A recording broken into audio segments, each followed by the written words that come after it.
Viewers, welcome back to my YouTube channel and Facebook page. आज की हमारी information प्रोथायोडीन 25 mg tablet के बारे में होगी। आज हम जानेंगे इस टैबलेट के फ़ायदे, साइड इफ़ेक्ट्स, यूजेस और कॉन्ट्राइंडिकेशंस के बारे में। तो सबसे पहले हम इस प्रोथायोडीन टैबलेट के कंपोजिशन के बारे में जानते हैं।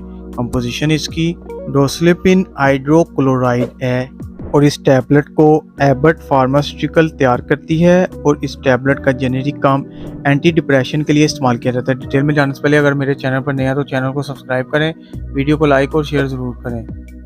प्रोथायोडीन टैबलेट के फ़ायदे और जानते हैं कि किन किन सूरतों में इसका इस्तेमाल कर सकते हैं। ये टैबलेट डिप्रेशन के लिए इस्तेमाल होती है। डिप्रेशन क्या चीज़ होती है? डिप्रेशन जब इंसान गमज़दा सा रहता है और फिज़िकली एक्टिविटी में चेंजेस आते हैं, मतलब किसी चीज़ का मूड नहीं करता, किसी